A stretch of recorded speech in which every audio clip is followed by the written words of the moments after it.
Good evening. I would like to welcome, can you hear me? Hello? Can you hear me now?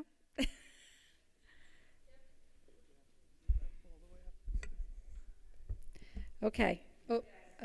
I'm echoing, so I think you can hear me. Okay. Good evening. I would like to welcome you to the League of Women Voters Meet the Candidates debate. My name is Liz Thalheimer. I am the president of the League of Women Voters of Huntington.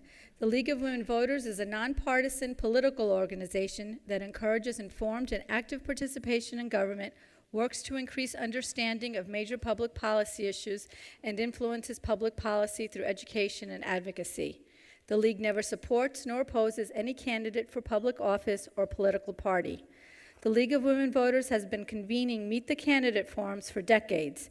We take pride in conducting fair debates by asking each candidate the same question, allowing our audience to compare responses and hopefully grow a better informed voter. I would like to welcome our candidates and express our deep appreciation for your participation in this year's event. Unfortunately, this is a very different event that we had originally planned. Initially, we were going to have 2 evenings of debates, but many of the candidates canceled, and due to our no empty chair policy, their opponents are not allowed to participate.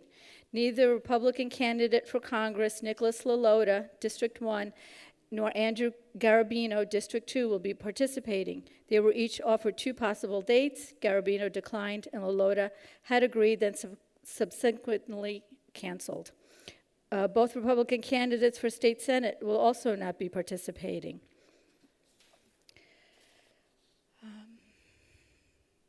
Candidate for SD4, Wendy Rodriguez, after confirming canceled last week.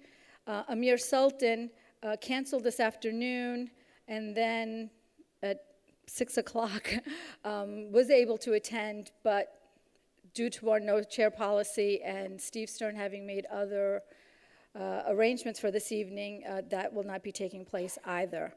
I would like to thank Five Towns College for hosting this event and for giving us the opportunity to reach so many more people by live streaming it.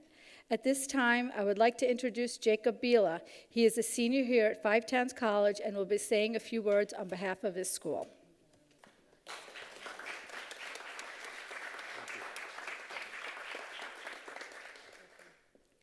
Good evening, everyone, and thank you for being here tonight.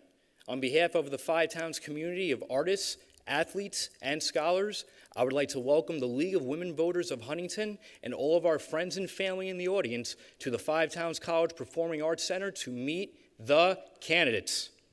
Five Towns College is Long Island's college for music, communications, business, and performing arts. It is Long Island's college for creative students. Through our 8 divisions, students can graduate with degrees from the associate to the doctoral level.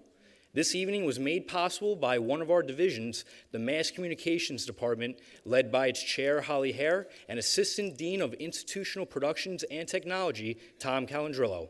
And also thank you to our MassComm faculty, colleagues, and my fellow mass communication students, or should I say, my MassComm peeps. I'm sure Dr. David Cohen is very proud. You can learn more about Five Towns College and its opportunities at www.ftc.edu. Thank you.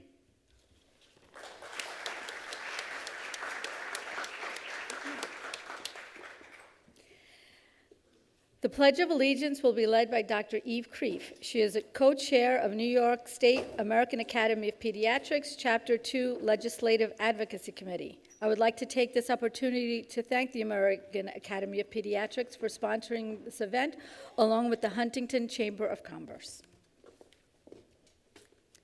I pledge allegiance to the flag of the United States of America and to the republic for which it stands, one nation, under God, with liberty and justice for all.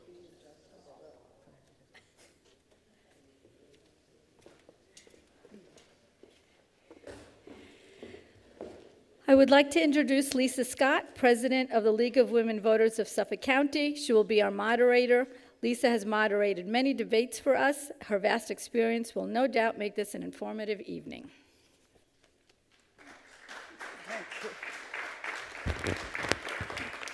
Okay, she didn't get any special rewards for making that nice intro.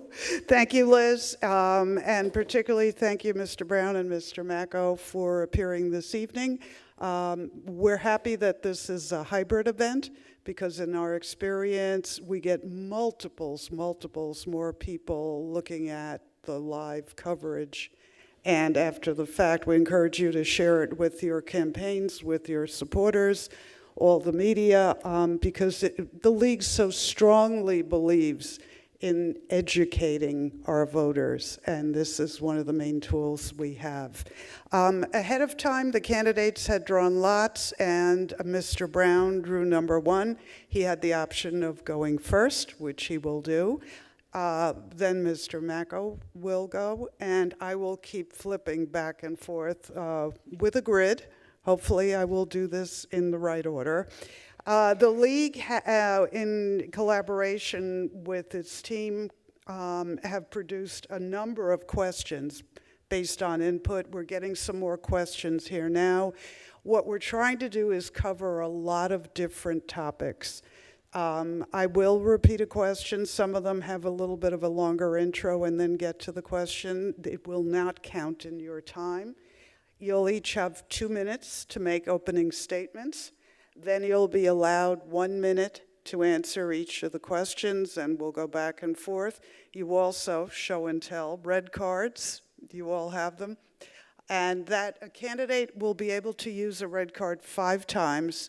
That means after that person has spoken his answer and his opponent, you can then come back and do another 30 seconds if there's something you want to add. And I also encourage you both to take a lot of notes so that when you do your close at the end, which is again 2 minutes, cover the territory you meant to say more on. You know, be a little more flexible because that really is the way you can get your message across. So without further ado, Mr. Brown, your 2-minute opening statement. You may want to test your mic before we go, right? Very good. Can you hear me okay? Great. So first I want to thank the League of Women Voters and the proud tradition they have of hosting these types of debates between candidates. Second, I would like to thank the Huntington Chamber of Commerce, of which I've been a member for many years. And third, I'd like to thank Five Towns College for hosting this event and this beautiful auditorium and the equipment that's being used to live stream this. I want to start out my introduction by saying to everyone here and virtually that I love being an assemblyman. For me, it really is a half step to the right. I've been a practicing attorney now for 27 years, and to have the opportunity to go up to Albany and actually draft bills and work on bills is really the thrill of a lifetime. I started out as an intern for Norman Levy back when I was a senior at SUNY Albany in 1990, and it was a wonderful experience, and I've always thought in the back of my mind that someday I would love to go back to Albany to be a legislator from Long Island. I think I want to start out with what sets me apart from my opponent is really my experience. It's that 27 years of building relationships, of working as a municipal lawyer in all the towns throughout Long Island. I've developed deep relationships with all branches of government, all layers. One great example is how I've been trying to get Northport Harbor dredged, working with 5 layers of government, 2 agencies each. I've worked with these elected officials for many years. The thing that an assemblyman does is very similar to what I've been doing in private practice, handling client relations, drafting code similar to legislation, and also holding public hearings like I did. I held a full-day seminar out at Wellbridge in Calverton about integrated care, trying to merge OMH and OASIS. I've secured grants throughout the AD, $100,000 for ShotSpotter technology in Brentwood, $50,000 for the Village of Ash Rock and Seawall, $50,000 for the Town of Huntington Highway Superintendent, $25,000 Bullet Aid for Brentwood Library, and $25,000 for Northport High School Pilot Mentoring Program. I appreciate this opportunity. Thank you. Thank you very much. Mr. Macco, 2 minutes. Good evening. Ooh, sorry. My name is Cooper Macco, and I am running for Assembly District 12. I would just like to take a brief second to thank both the League of Women Voters, Five Towns, and Five Towns College for hosting this event. It's the first time I've been to Five Towns, and the facilities are fantastic. I am a Long Islander through and through. I was raised on Long Island. I stayed on Long Island, and now I'm raising my family on Long Island. Similarly to my opponent, I am also a practicing attorney. The difference being I practice consumer bankruptcy law, which means that I deal with individuals on Long Island dealing with crises every day. I work with consumers who cannot pay their bills every day due to the rising cost of living, the loss of employment, high medical bills due to injury or illness, and other day-to-day issues which they must deal with in order to put food in their mouth and a roof over their head. It's in this capacity that's made me want to expand my ability to help. I help those individuals in that capacity, and I want to help more. I want to help all my friends and neighbors by representing them in Albany. I think that I can bring a unique look at those issues once I'm elected in Albany, and I hope that you will vote for me after this night is over. I'd also like to thank Keith for attending tonight. I'm happy we could have an in-person debate. I've been looking forward to this for quite some time, so his attendance was sort of necessary, unfortunately, but I'm glad we're moving forward. I hope at the end of this we can talk about a lot of issues, including common sense gun control, reproductive rights, universal pre-K, and other issues facing Long Islanders, including affordable housing.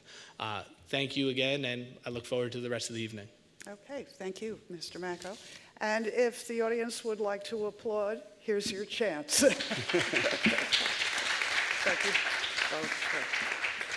Okay, so the first question, we'll start with Mr. Macko now, and we'll keep flipping back and forth. Keep an eye, you can't avoid it, on the time monitor. Finish your sentence if your time has run out, but please, no long run-on sentences. Come right to the point. So, Mr. Macko, what do you think are the biggest challenges facing the state? I think the biggest challenges facing the state, and particularly our area, is housing and the ability to afford to live in the same area that you work. We are seeing people on Long Island being unable to stay on Long Island because of the rising cost of living.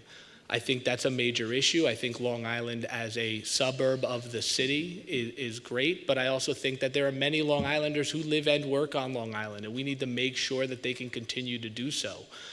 As a state in whole, I think preserving reproductive rights for the state, for citizens of New York as well as outsiders from other states coming in to get safe haven is very important, given the Dobbs decision from the Supreme Court most recently. And I think that we need to make sure that New York has common sense gun control laws, particularly in the wake of horrific shootings such as Uvalde and Buffalo in our own state. Okay, thank you. Same question, Mr. Brown? Certainly. They're glaring. There are three.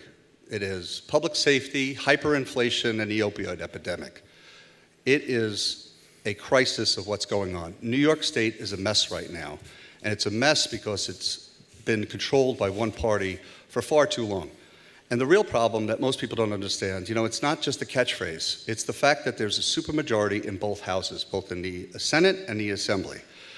And we all know that New York State was better when we had the Long Island 9 Senate majority in Albany, and we were able to have checks and balances to our system. But right now, you have one party that's running amok. Public safety, 44% increase in subway crime. Hyperinflation. They were printing money like it was going out of style. 25% increase in the budget in just 2 years that I was in office. And the opioid epidemic, that there is a void of leadership coming from Albany and Washington on the issue. Okay, thank you. And we will continue with you as first on the next question. Sure. And the question is, every day we're confronted with an increasingly polarized government and political system. What can be done to depolarize issues, and what steps would you take to work across the aisle? It's a fantastic question. I'll just give you a very real example. When we were debating on the floor of the Assembly the amendments to the bail reform bill, we had finished, and it was a very heated debate. It was very emotional. And I walked across, literally, the chamber to the other side of the aisle, and I reached out to one of the debaters who is a community activist from Brooklyn, and he's a reverend. And I said to him flat out, you and I should be able to agree on how to fix this. But when the original bail reform was done, They never reached out to the DAs of the state, the public defenders, the victims' rights groups, no one. They just came up with the law that they thought was appropriate. They came up with a horrible list of what was bail-free offenses, things like even carrying a weapon on school grounds. You know, and I think going back to what I do is I lead by example. I reach across the aisle all the time. 51 bills in my first 2 years. I reached out to every chairman of every committee and asked them to work with me to get those bills through. Okay, thank you. Mr. Macco. I think going back to my professional practice, I regularly have to deal with people on the other side of legal matters, bankruptcy matters. The bankruptcy bar is very small on Long Island, so I may be your adversary on Monday, and on Friday, me and you may be on the same side. It's that kind of collaboration and ability to move on from one matter to the next that I think really defines the ability to work across the aisle. I would also say that, unfortunately, New York State, I think a lot of people in New York State really do see it as a black and white issue with the two-party system, but I think for most of us, it's more of shades of gray. You know, I may agree to the left in some situations, I may agree to the right in others, we may be more central in some others. So I think really it's seeing everyone's different opinions, seeing the matters that we can agree on, seeing the matters that we'll never agree on, and trying to work through those that we can, and walking away from those that we may never see eye to eye. Okay, thank you. So, Mr. Macco, we'll continue on with you. Do you believe the events of January 6th put our democracy at risk? What is your opinion of the January 6th investigation, and do you accept the results of the 2020 elections? I think we saw on January 6th a coup on the federal government that is truly unsettling at a level that I cannot begin to describe. Watching those events unfold, it looked like the death of democracy. The peaceful transition of power from one leader to another is a key to any functional democracy, and seeing voters stand up and storm the Capitol really made me sick to my stomach. We saw Capitol police officers killed, and we saw demonstrators break into the Capitol in a way that was insane. I do accept the results of the January 6th election, of the 2022 election, or 2020 election. I think that we are now seeing, as these hearings unfold, more and more people held accountable, politicians held accountable, and I don't think we've seen the end of this, and I hope that into the next cycle it continues and we do some good work at the federal level to make those accountable be held responsible. Okay, thank you. Mr. Brown. Thank you. I accept the results of the election, for starters. AG Barr said it best. He said there was no evidence of voter fraud. So if the Attorney General of the United States can say that, I can accept that. I found the events of that day completely unacceptable. I condemned them immediately. I remember being in my office in Melville and hearing about it, and then going on the internet only to see what was happening. And I think it was a very sad day. That being said, it's amazing to me the fact that people were able to get as close to the Capitol through the security as they were. One thing that we do in Albany is, if you've ever been up to the Legislative Office Building and the mall, you know that protesters come right up to where the security is. And in fact, you can go right up to the doors of the chamber and also in the gallery. So it's something that was very unsettling when that was occurring, that something like that could happen in Albany. Okay, thank you. Continuing along the same category of questions, Mr. Brown, do you believe that New York State elections are safe and secure? Explain. Well, I'll answer it this way. I firmly believe that we should require voter ID at elections. It's to quote my predecessor, Andrew Rea, it's the only day that you can enter a school building without showing ID. Which it just amazes me. I remember even before I was an elected official, I would go up and I would ask the pollster, I said, how do you know that that's actually me? So I'm all about integrity in the voting system. I have not heard of any fraud, of any cases. After the last election, though, I did hear that D.A. Cini had some cases of voter fraud. The allegation was that he was refusing to prosecute them. I don't know if that was true. I'm the kind of person that I don't take things on face value. I like to find out what's fact and what's fiction. But if that was true and there was voter fraud, I believe those people should be prosecuted to the full extent of the law. Thank you. Mr. Macco? Yeah, I think New York State has fair voting. I think that the Board of Elections does a great job with verifying identity by signature. Both members of both parties are there to verify your signature when you do vote. I have not heard of any instances of voter fraud in Suffolk County or New York State, to be honest. But if they were found, I would ask that they be prosecuted fully. I don't think we have an issue which we need voter ID for on Election Day, and I would avoid instituting any laws that require voter identification if I was elected.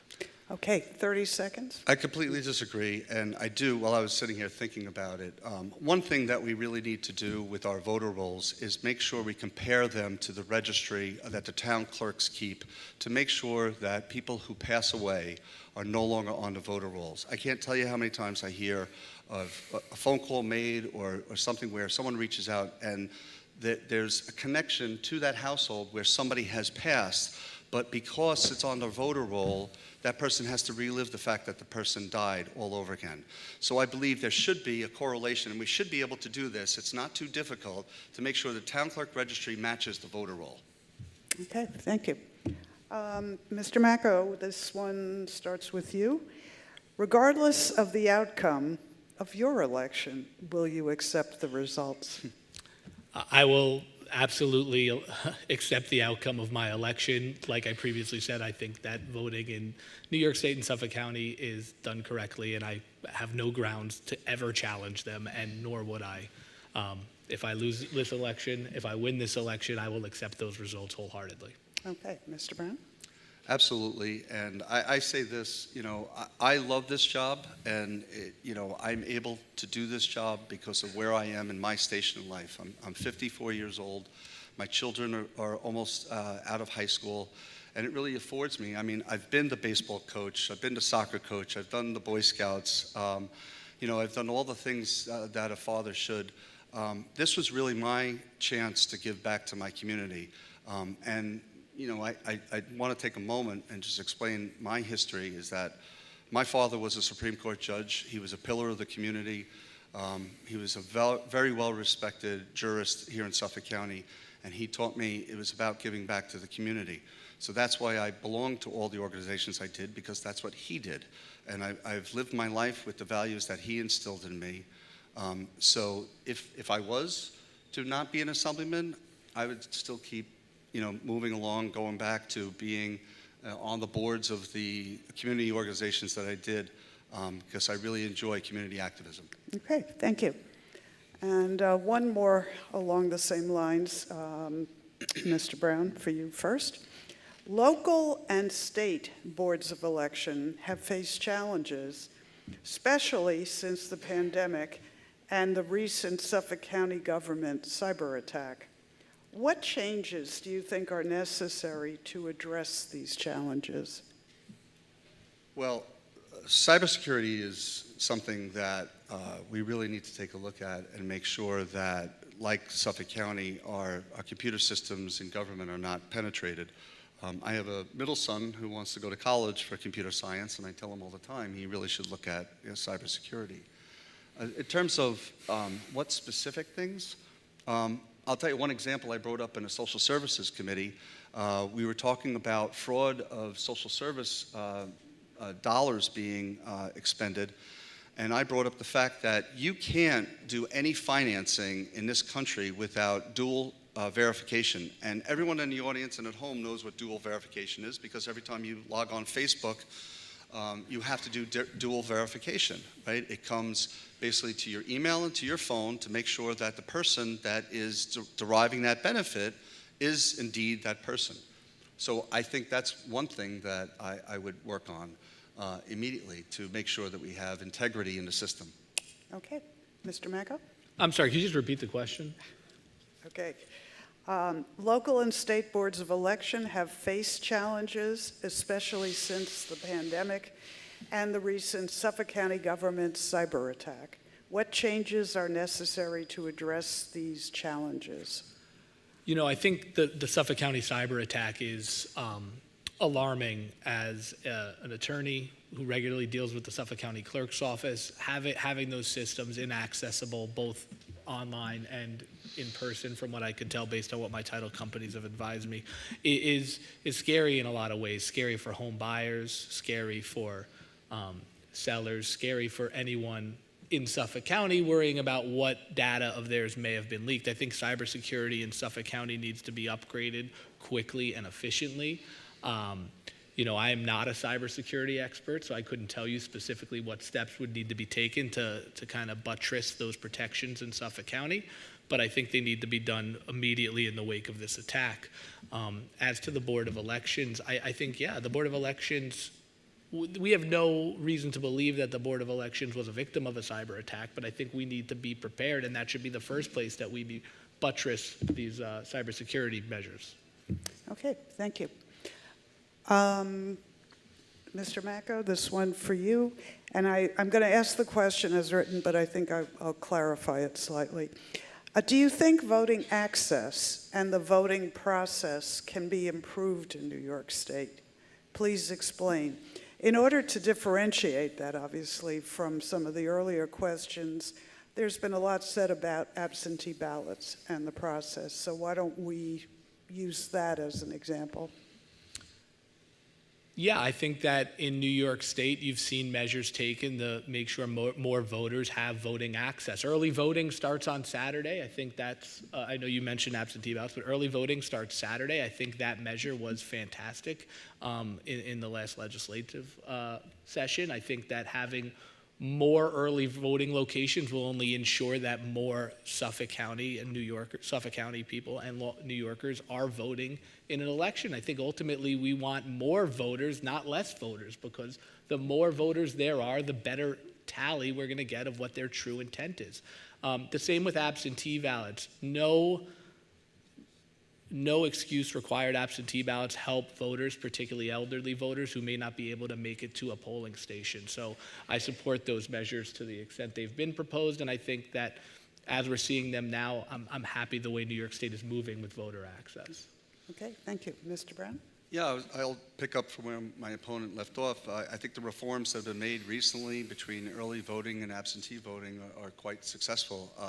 You know, now you could just go to a website, you could put in your first name, last name, and your zip code and get an absentee application. So it's been made very simple, really. So in terms of more access, you know, now we have 6 polling stations in our district. Dix Hills Fire Department, Harborfield's Library, the Huntington Station Branch, the Brentwood KFC, Knights of Columbus, the Islip Annex, Town Hall Annex, and the Babylon Town Hall Annex. So it's 6 locations that you have a week to vote. In fact, I got a phone call from an elderly woman who said that she wasn't going to be around to vote on election day. I said, it was yesterday, and I said, I'm sorry you missed the absentee deadline. However, there is early voting, and I explained to her where it was, and she said, oh, okay, I'll just go down during the week. And the reason she called me was because I put my cell phone number on my palm card so people can contact me directly, because I'm trying to put the service back in public service. Okay, thank you. Just a brief interruption. For anyone in the audience, if you have questions, be sure to raise your hand if something comes to you, and people will be around to pick them up. Joyce and Nancy, our vetters, are taking a look at the questions, grouping them by category, and I have my prearranged questions that I got yesterday also by category.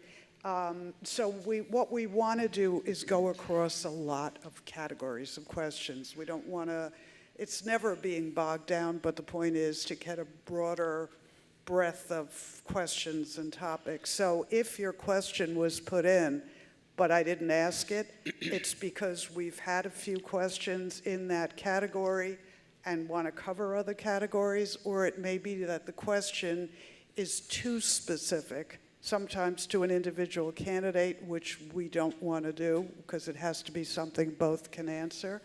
And sometimes it's an issue that actually is not germane to the job of assembly person. You know, it could be a local thing in some cases, but we encourage the questions because we want to know what's on people's minds. So with that said, the next question is Mr. Brown.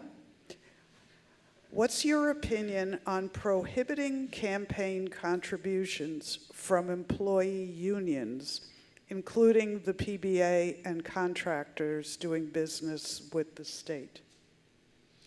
Well, first off, I don't really think that my opinion matters much. It matters what the courts have said, and the courts have said it's a violation of First Amendment rights to curtail it. So in terms of the whole state system, for anyone who doesn't know, is being changed actually effective November 9th. Public financing of campaigns is going to become a reality just this year.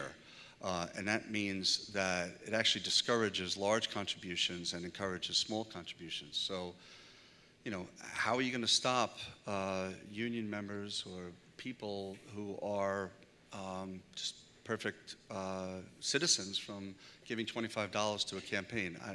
I don't see how you can do that. I think it curtails democracy. You know, people should be allowed to, contribute to whichever candidate they think is appropriate.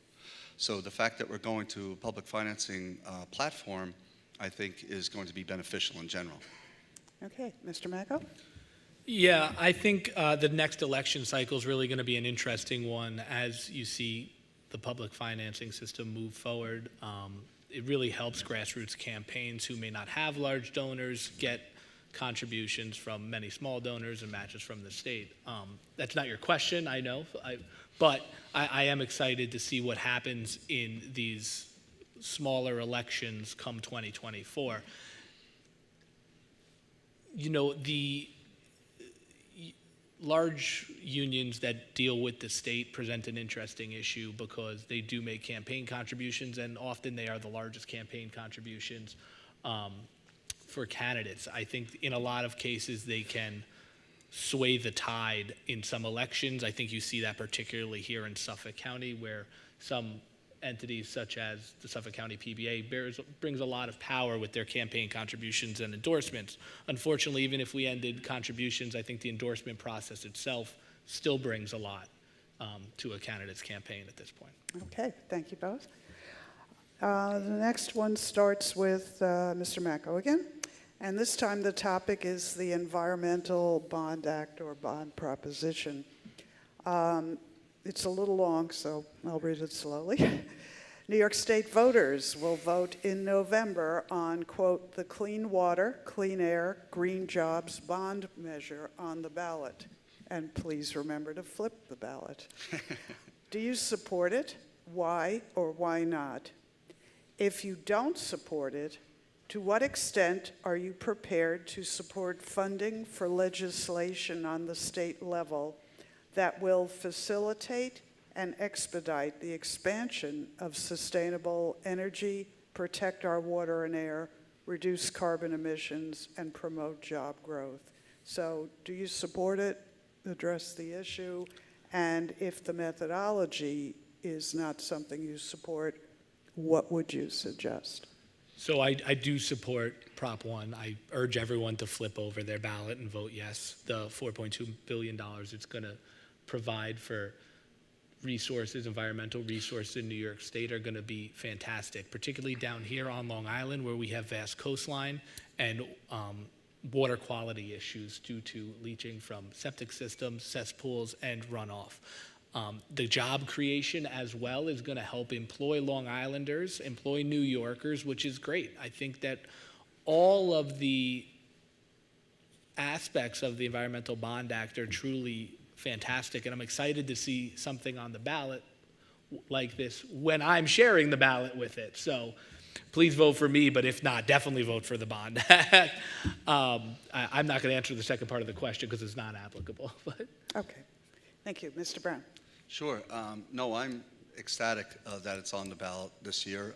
I've when I first thought of running for office, the first two phone calls I made was to Tracy Brown from Save the Sound and Adrian Esposito from Citizens Campaign for the Environment. I was at the press conference down at Northport Yacht Club when Citizens Campaign for the Environment joined with the League of Women Voters to plug the fact that you need to flip the ballot and vote yes on Proposition 1. I think my record on environmental legislation is clear. I got a perfect score from the League of Conservation Voters. I got a higher score actually than even Chairman Steve Engelbright, which is hard to believe, but true. Steve was very high up there, but I actually did even better. It's a passion of mine. I firmly believe that we need to clean up our waterways, and it's caused by the sewer runoff and also the high nitrogen levels that we have. So I'm very strong on when it comes to the environment. Okay, thank you both. Moving on now, we have two questions on general category crime, gun safety, social justice. Mr. Brown, you start. Gun violence is a significant problem in this country. It has a drastic effect on the lives of the people affected. In 2020, gun violence became the single leading cause of death in American children and teens, higher than any other pediatric medical problem or injury. Guns kill 70 women per month in domestic violence. What is your position on gun safety and specifically banning military-style weapons? So I'm very clear on it. I actually was the lone vote on urging Congress to adopt the resolution banning assault rifles. I also was one of the lone votes on banning assault rifles to any person under the age of 21. And I also voted for any body armor to prohibit it in New York State. But I think your question is delving into something more deeper, and that is the problem that we have, with teenagers today and social media and cell phones. And that's why I got a $25,000 grant to start a pilot mentorship program at Northport High School. I have been working with several of the school districts to start this program to make sure that our students have some connectivity to the school community. Because what happens is you have children who are high risk and they become outliers and not part of the school community because they've been bullied either on social media or whatnot. So that idea is being picked up by an assemblyman in Brooklyn. We're working together to try to get that in the state budget next year. Okay, thank you. Mr. Macro. Yes, I do support an assault rifle ban. And while my opponent talks about his voting record, I would urge you to look at that voting record when it comes to matters regarding common sense gun control. While he may have voted in favor of some legislators, he has voted against major legislation regarding gun control in New York State. He has voted against the Scott Beagle Ghost Gun Act. He has voted against micro-stamping of pistols in New York State. And that is in the wake of a shooting in New York State in Buffalo. While he may try and disguise the issue, I understand we do have a mental health issue in this country, and that the fact that children now are killed by more guns than any other factor is really disturbing to me. I'm happy that Suffolk County uses its red flag law more than any other county in New York State, but we need common sense gun control laws to stop the violence at all levels in New York State, and I don't believe Mr. Brown has taken steps adequate to do that. Okay, 30 seconds, Mr. Brown. So I just don't vote yes on legislation because it makes me feel good, okay? And that's one of the problems in Albany, is that many times there's legislation that's put up just because it's designed to make people feel good, right? I could tell you that the conceal and carry law, I argued on the floor that it was unconstitutional on its face. Don't take my word for it. The New York Supreme Court just found that it was unconstitutional on 8 points. Guess what? The same 8 points I argued on the floor. What's the point of wasting taxpayer dollars to pass legislation that's unconstitutional? Yet, New York State does it all the time. Okay, thank you. Also in the same general category, bail reform. And Mr. Macco, you go first on this. Bail reform for nonviolent offenders. is said to alleviate some of the punishing effects on the poor. What is your position on bail reform?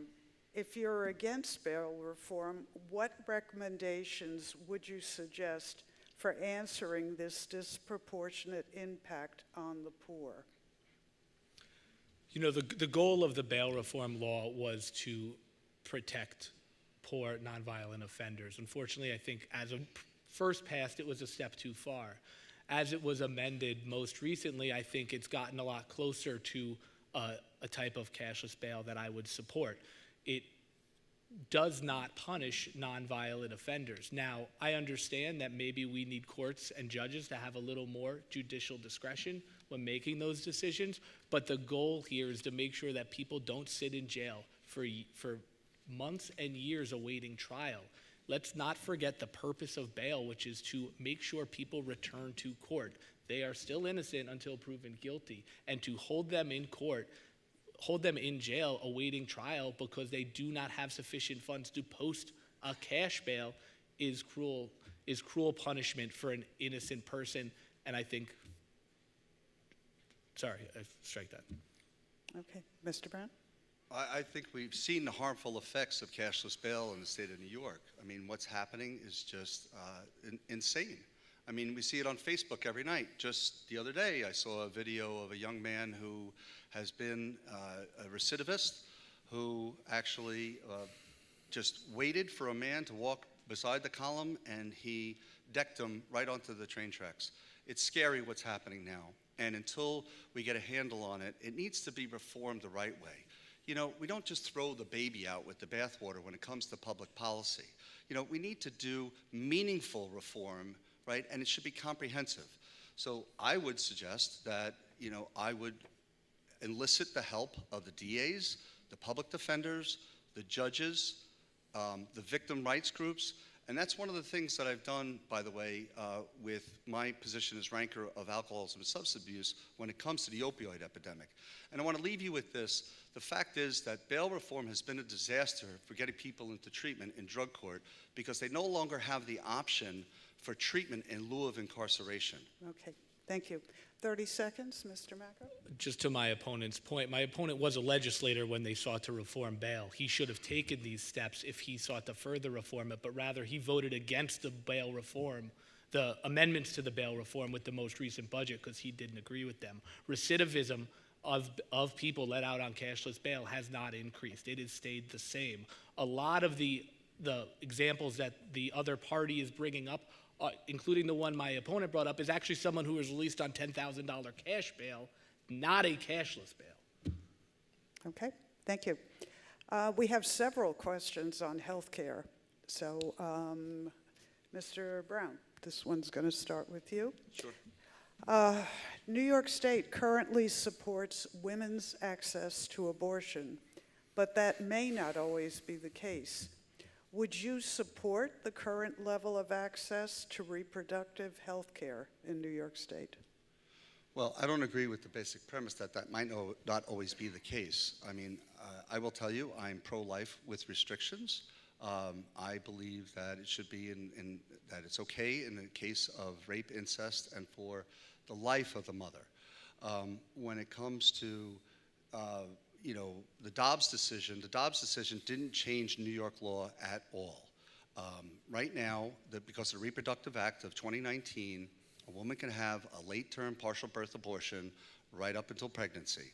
So that was done 3 years ago when the Senate majority switched. So in terms of right to access, I don't have a problem with access. And I'm also not for one who wants to return to the way things were in the 1970s. But I believe that that law went too far. But the fact is that the state assembly has been in the hands of Democrats since 1974, since Watergate. It's never going to change. You need a bill to be passed by both houses and signed into law by the governor. So that is not going to change. Thank you. Mr. Macco? I fully support a woman's right to choose. My mother is an OBGYN and has raised me to believe that it is not my place to take a role in a woman's right to deal with her body. I am happy that New York State has the rights in place. I'm happy that we have right to access for those outside of New York State, but I think that in the next legislative session, we need to go one step further and codify Roe. An initial vote was taken this session, but in order to amend the New York State Constitution, a vote is needed in 2 consecutive sessions. The Republicans have voted yes. A lot of Republicans voted yes to codify Roe this most recent session because they know that if they are reelected, they can turn their back on those promises in the next session and stop a codification of this. We need to protect reproductive rights. We need to protect safe access in New York State for both New Yorkers and those forced out of their own states in order to get safe medical care to abortion. Thank you. 30 seconds, Mr. Thank Brown. you.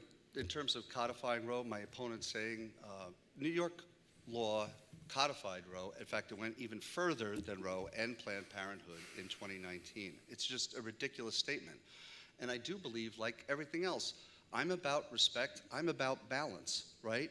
The way he talks, that he doesn't want any restrictions whatsoever. So I think there has to be some level of balance when it comes to this issue. And I don't think we need to talk in sound bites. I think, we really need to look at what the facts are. Okay, thank you. Again, let's see, this is Mr. Macco. What are your plans for protecting young people from medical bankruptcy?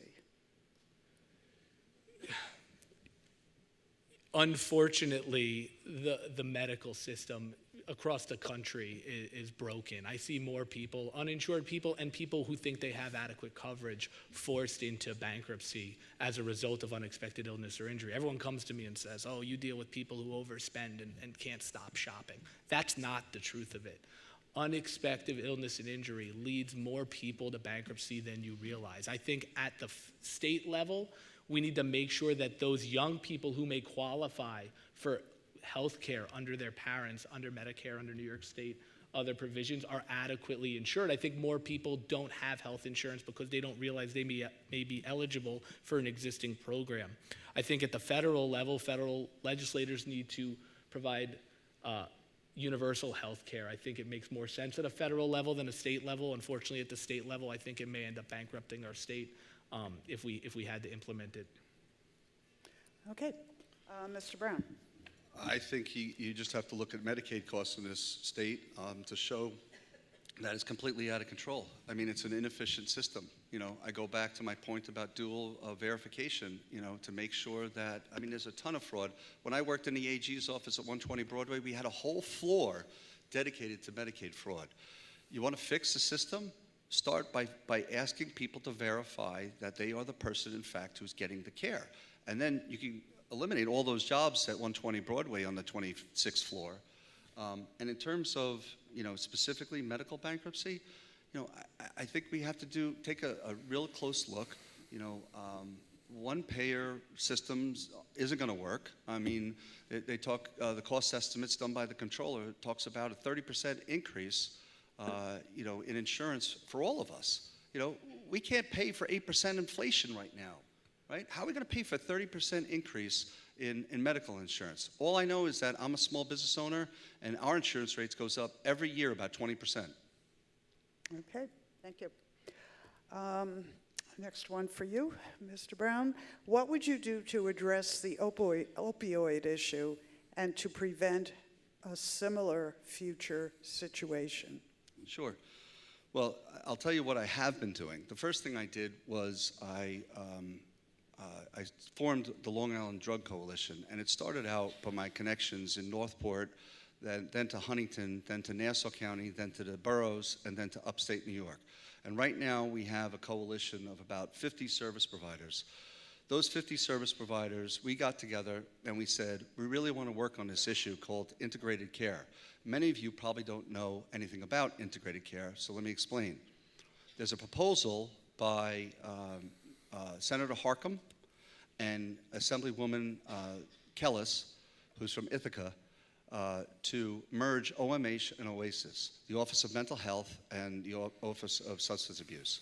Because we know now, today, that many times where there's a substance abuse and alcohol problem, there's usually an underlying mental health problem. So we had a full-day seminar on what to do once those two systems merge, how to attack and give best practices for treatment and recovery for people who are suffering from substance abuse. Okay, thank you. Mr. Macko? You know, I think we're all dealing with an opioid epidemic that we say we didn't see coming. Unfortunately, in a lot of ways, the opioid epidemic is a direct outcome of the pharmaceutical industry, which was pushing opioids for many years. Unfortunately, that opioid epidemic has now mutated to seeing the rise of fentanyl on the street. I think in the first level, we need to make sure that opioid settlement money with pharmaceutical companies goes back into treatment and making sure that those addicted are getting the necessary treatment.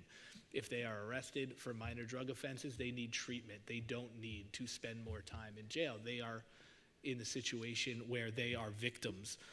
Secondly, I think we need to make sure that we try and stop the flow of illegal opioids, particularly fentanyl, onto Long Island as we move forward. Okay, 30 seconds. Mr. Brown? Yeah, in terms of the opioid settlement money, I just want to tell you what I've done. First of all, we passed in the Assembly a lockbox on that money. Second of all, we passed legislation to give 40% to the prison population, which that money was doled out. However, the other 60% only now, and I'm talking the last couple of weeks, is finally getting out to Nassau and Suffolk. We have a population of 3 million people, right? And that opioid settlement money wasn't going out. I actually got in touch with the assistant attorney general that settled the case, and I asked him where the money was. And I've been tracking that money like a bloodhound to make sure that money gets out on the street to help people that need it now. Okay, thank you.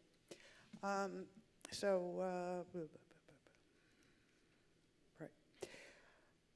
Mr. Macko, your question. Nope. That was his rebuttal, I think. Rebuttal. Okay, rebuttal number 4. You only have one left. Okay. And Mr. Macko, you have I counted 3, 4. but I'll take your word for it. Oh, no, I'll tell you what questions. Sorry about that. Mr. Macko, then. Transgender youth. Both schools and families are grappling with transgender youth-related issues. The American Academy of Pediatrics encourages families, schools, and communities to value every child for who they are.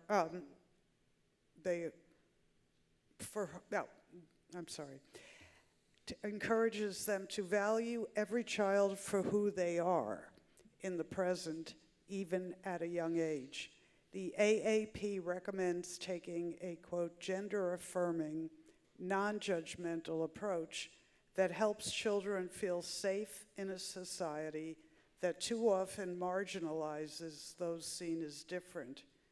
How would you support New York's transgender youth as a legislator? You know, I think first and foremost, trans rights are human rights, and we need to remember that. As we are seeing the trans population, finally live in a gender-affirming way that they've desired, I welcome that. I'm so happy to see that people are finally comfortable or feel that the society's at a place where they can be who they are, truly. I think that we need to make sure that, not just trans, but all LGBTQ plus classes are protected in New York State and pass laws that treat them that way, protect them as a protected class moving forward, the same as sex and sex, obviously, gender, race, religion, everything. I think that too often we are seeing, particularly in some of the other states in the United States, pushback on LGBTQ rights at a rate that everyone should be alarmed at, because as a progressive state in a progressive area, it's truly disturbing what you're seeing in places like Florida. Okay, thank you. Mr. Brown. Yeah, I don't think it's progressivism at all. I think it's just respect for people. I believe in a zero tolerance for any bullying. I don't care what it is, of any type. I think people have to have respect for one another, and I think that's one of the problems that we have in this country today, that there's a very little respect for each other, for our opinions, for our values, for our beliefs. We were a country that was founded on this premise, and yet, we find ourselves where children are bullied for how they look, how they act, what their weight is, what their sexual orientation is, and I have a huge problem with that. And I don't think it's something that's cured overnight. I think it's something that we as a community have to work on, and we have to listen to what the experts say. I heard something on the news yesterday that there was a bullying seminar that was given, that the psychologists that were on TV were saying that it was actually detrimental. It wasn't helping bullying, it was hurting the prospect. Okay, thank you. So I think we have to rely on the experts. Okay. Mr. Brown, for you, this is even longer. Okay. Sure. Vaccine misinformation and hesitancy. Immunizations are among the most effective public health measures of all time, credited with saving billions of dollars and millions of lives. The American Academy of Pediatrics has warned that reduced community vaccination rates would lead to a return of vaccine-preventable diseases. Several years ago, New York was the center of a measles epidemic in which more than 1,000 children were infected, and earlier this year, polio was detected in Westchester.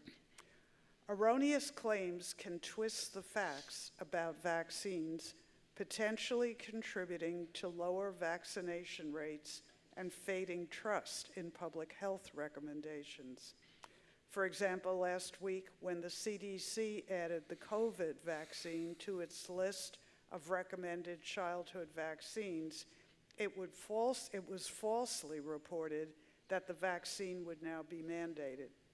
That was not true and was added to the CDC list of recommended ones to allow access to children who would otherwise not be able to afford them. Question: how would you address the spread of misinformation that is causing these generous levels of vaccine hesitancy? Well, I think first of all, the agencies that are giving the information better be sure the information they're giving out is accurate. I mean, we saw too often during COVID that you saw the CDC say one thing one day, and the next minute they said the opposite. What was it? Was it good to wear a mask? Was it bad to wear a mask? Look, one thing I'm very clear on, I'm against mandates. I'm against how this state and former Governor Cuomo treated people on a religious exemption issue. We have people in Northport who, their children, they were told that they had 3 weeks to get 35 vaccinations or they weren't allowed to go to school. And not only did they weren't allowed to go to school, they pulled all resources. If they had a Chromebook, they had to take it. These poor kids, they didn't know what hit them. And it wasn't even something where they could say to them, all right, spread it out. This was all a result of the measles outbreak. But they didn't even give these kids a chance. And then we went through the whole thing all over again with COVID. But you saw a different response by the state of New York with COVID. So. Okay, thank you. Mr. Mako? I'm proud New York State has the vaccine mandate for schools. It gives me some confidence that my children are safe when they're attending school. Seeing measles, polio, several years ago, whooping cough make a return is unfathomable. We are a developed country. Developed countries have vaccines that prevent these illnesses. We do not need to be pushed further back into the dark ages by misinformation, vaccine misinformation particularly. The CDC is doing its job, and they're doing a great job. While I trust the science fully, Mr. Brown seems to have some concerns that during the global pandemic, when things were moving at lightning pace, it was unclear what he should be doing. And I think if you weren't taking all necessary steps to protect yourself during the pandemic, you were doing yourself a disservice. Moving forward, I'm happy that the CDC has recommended the COVID vaccine in order to help underprivileged children get it without the need for financial assistance. So I applaud that. Okay. And actually, following along with that, Mr. Mako, this starts with you, children's health insurance coverage. Through the pandemic, the number of insured children has increased, insured children has increased by 143,000. Because of the public health emergency, yearly re-enrollment wasn't required. However, with the federal public health emergency set to end on January 1st, this will no longer be the case. To prevent children from losing coverage, Oregon recently filed an amendment with the Centers for Medicare and Medicaid Services to automatically cover all low-income children continuously to age 6. The bureaucratic cost of disenrolling and then re-enrolling exceeds the cost of simply maintaining coverage for children who would be impacted by gaps in healthcare coverage.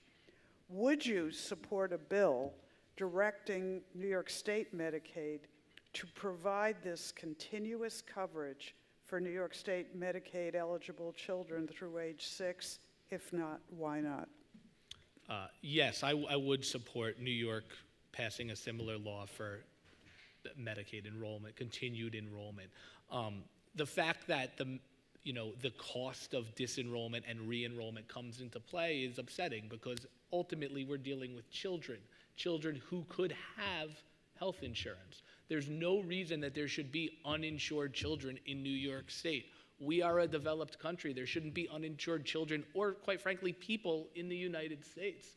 So I fully support a bill similar to Oregon's, which would allow automatic re-enrollment now that the public health crisis is coming to an end. I think that some of the things that came out of the pandemic truly were great. I think nationwide lunch for school children, in addition to the Medicaid, was fantastic. I think it provided food security for many families who may not have food security given the unemployment rates during the COVID pandemic. So I would love to see that continue as well. Okay. Mr. Brown?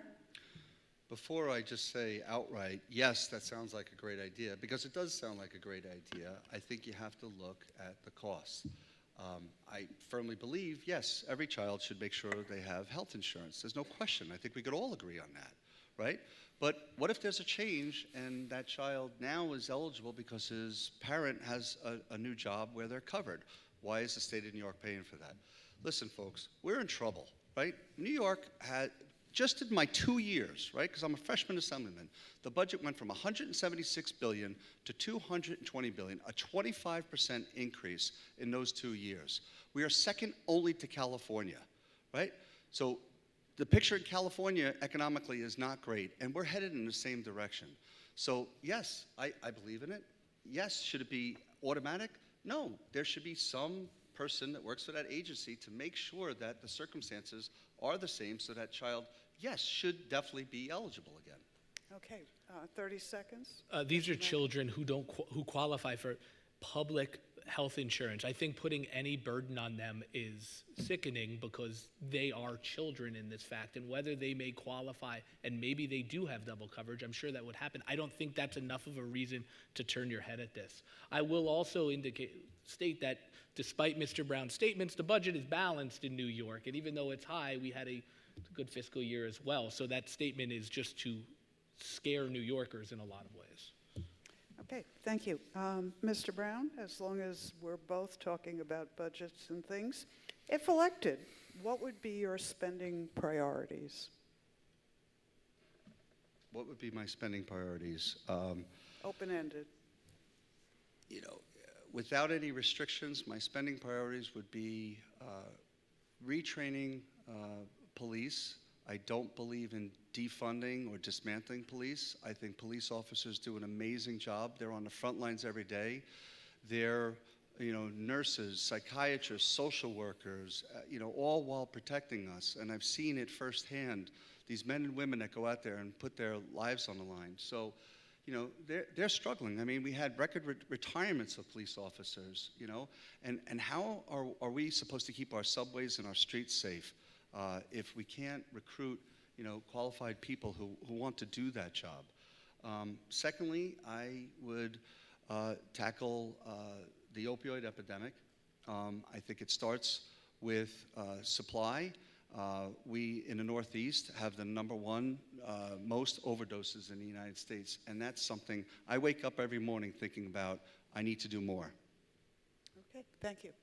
Mr. Macco. If I had carte blanche with spending. I think we have to focus on a lot of issues at the ground level. We need to expand universal pre-K for working families to make sure that families can afford to live and eat on Long Island. That includes expanding child caregiver grants and universal pre-K. We need to focus on capital improvements and public transportation in Nassau and Suffolk counties. We need to electrify the Long Island Railroad east of Huntington and make sure that workers on Long Island have sufficient means to travel north-south. It's impossible to get from Babylon to Huntington. It's impossible to get places east if you're on the Huntington line without spending an inordinate time on public transportation.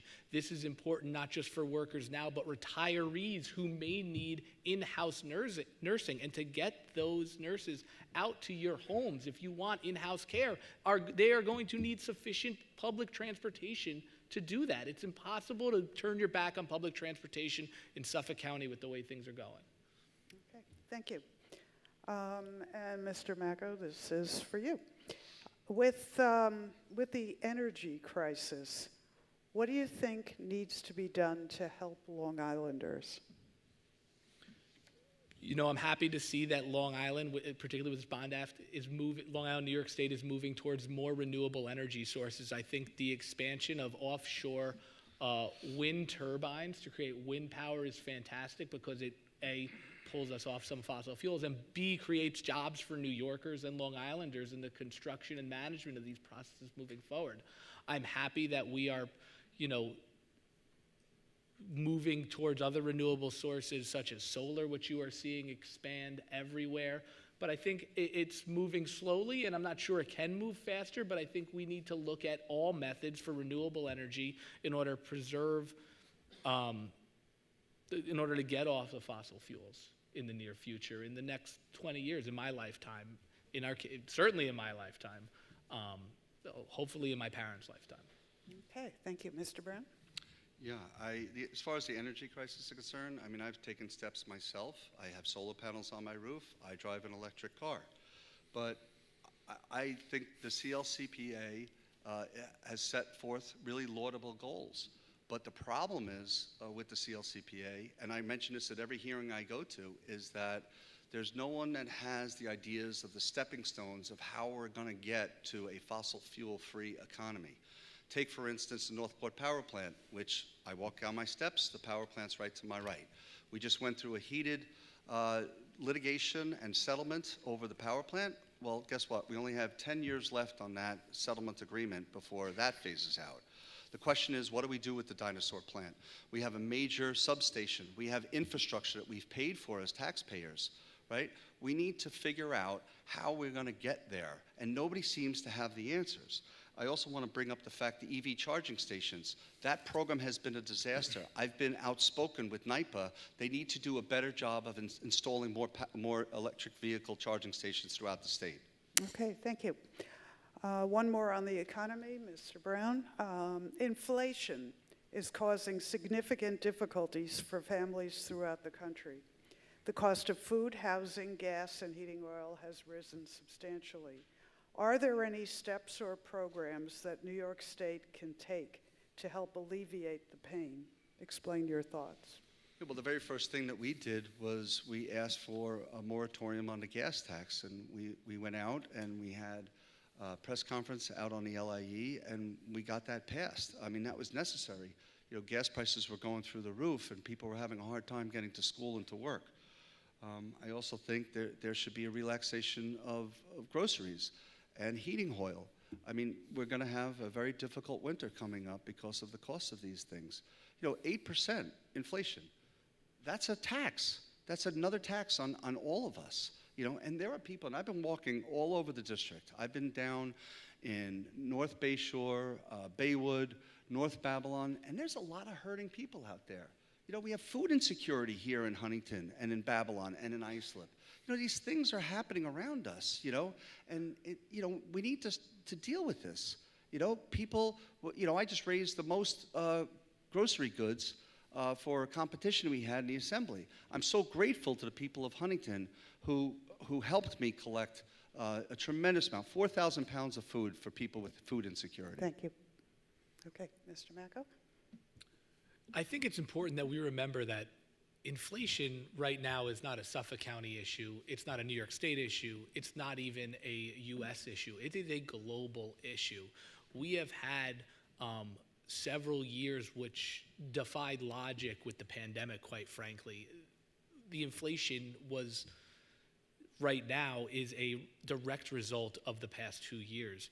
I think that, as Mr. Brown said, I support a gas tax holiday.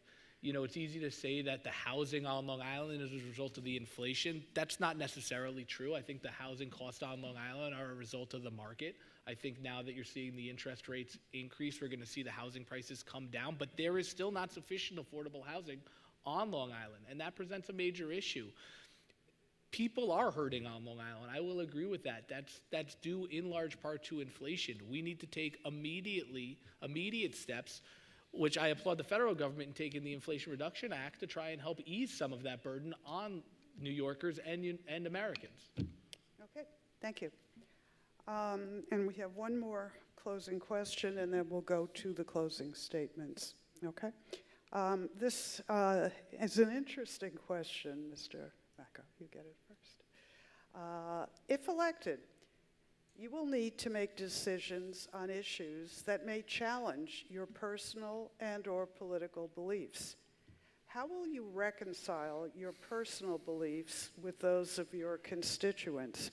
And I'm going to add to that, because I'm not a constituent in your district, and I wasn't aware how the lines were drawn lately on yours.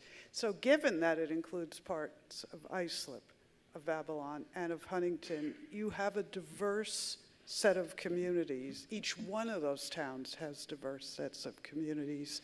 So your constituents themselves will come to you as their representative with lots of issues and things, and you are their elected official if elected.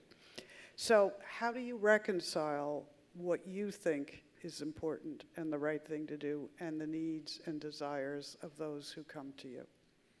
You know, I think first and foremost, as an elected official, your responsibility is to your constituency. It's not to my public beliefs. It's not to my personal beliefs. It's, you know, not even to my party. It's really to my constituency and what they want. So, you know, you say that the 12th Assembly District is diverse, and I think it is, and that's great. That's a great hallmark of New York State, of Suffolk County. But that doesn't mean that all of their problems are diverse and that they disagree on the solution for those problems. I think in a lot of cases, realizing that other members of your community who you may not be in contact with have the same problems as you help bring us closer together as a community. So first and foremost, my first obligation would be to my constituency, not to my public beliefs. I'm very lucky in that my personal life doesn't come into play with the state really at all. My personal practice has not come into the state at all. I don't deal with governmental entities for the most part, and I don't deal with any municipalities. So I don't think that presents an issue. Okay, thank you. Mr. Brown. Yeah, it's a great question, and it's something that I have really no problem answering, because the fact is that when it comes to looking at the bills that I vote on, I'm a student of government. I've worked in one branch of government, and I now work in another branch of government. And I did a lot of litigation in the judicial branch. So I've been in all three branches of government, and I basically want to make sure that government is working for you, you know, and it's not currently. But when it comes to the bills, we get the bill memos on Friday. I spend the weekend reading the bill memos, making phone calls, doing research. You know, I'll reach out to Tom DiNapoli, the comptroller. I'll reach out to some of the impacted people, because at the end of the day, we want to make sure that those bills don't have unintended consequences. That's the biggest thing, unfunded mandates and unintended consequences. So I don't regret any votes I've taken, and I sleep very comfortably at night knowing that I put hard work into looking at the bills. Okay, thank you. We did have several more interesting questions, and one in particular would have been a fascinating one to discuss. I'll leave it at that. But I think we've covered many, many, many of the issues that people have concerns about today. So you each get 2 minutes to make a closing statement. So Mr. Brown, you would close first, and then Mr. Macco. Well, thank you for this opportunity. It's really been great. We didn't have the opportunity to do this because when I ran in a special election last time, it was during COVID, so anything we did was by Zoom. You know, I'll just tell you that I've done a tremendous amount of work just in the first 2 years in the Assembly. You know, I'm a hard worker. I've been working since I was 14 years old. I climbed through the ranks of the businesses that I worked through hard work, and I really wear it on my sleeves. There's a reason why my slogan is working hard for you, because I'm working for you. I try to get back to people within 2 hours of calling me. I listen, when you send me emails regarding bills and legislation, and I also, have a lot of great ideas because I am a student of government. I mean, my committee assignments could not have been better. I was assigned to the judiciary, so I was able to utilize my litigation experience investigating former Andrew Cuomo's corruption charges. We got together, we worked collaboratively, bipartisan effort, most professional experience of my life, that we had people from all over the state, all walks of life, working hard because we knew we were creating history. The first time in 100 years that the governor of New York State was being investigated for corruption. That was an amazing experience, and I really led a role in that by making a list of subpoenas and witnesses and documents and going into Manhattan and reviewing transcripts. Second, my role on the Environmental Conservation Committee. I have a tremendous relationship with Chairman Steve Engelbright, who, by the way, used to live in Northport, and we talk extensively about things that we could work on collaboratively in the Huntington and Islip and Babylon area. Babylon area. And last, my work as ranker of alcoholism and substance abuse. Unfortunately, I lost my nephew, Jesse Romanowski, 4 years ago. It is my passion. I want to make sure that no family ever has to go through what my sister and my family went through. So I ask for your support so I could keep working hard for the people of the 12th Assembly District. Thank you, and God bless. Thank you very much. Okay.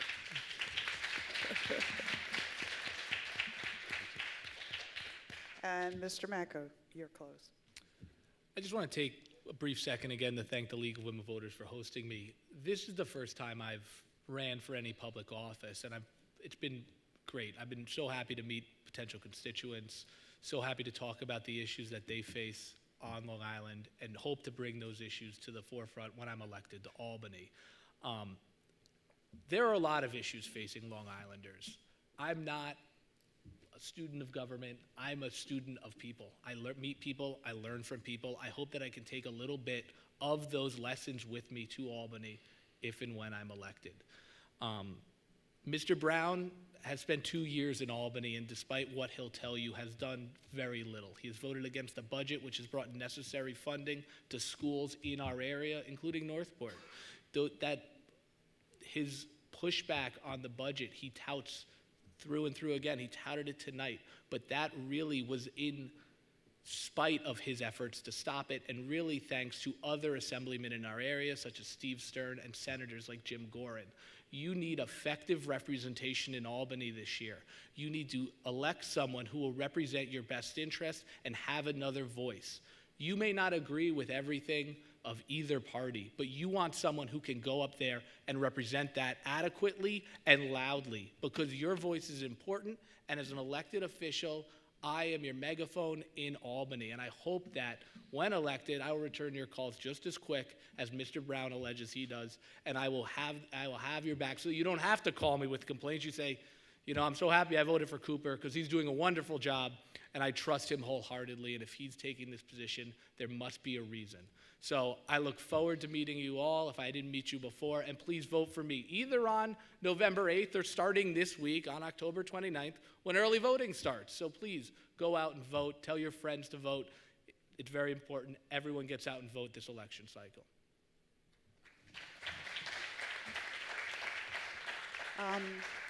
Thank you, gentlemen, both of you. You're doing a public service in running for election, and whoever's elected, we've heard a lot, and there's much to ponder. I'd also very much like to again mention on behalf of the League our partnership with the American Academy of Pediatrics, who drove many of the questions and brought a lot to the table, too. And Yeah, many years ago, I went to a conference, I don't even remember why, but the one thing that was said, which I think is so important, is that anytime decisions are made, there should be an empty chair at the table, and that's to represent the next generation. And we don't think of that enough. So again, we thank the American Academy, and thank you both. Thank you. Okay.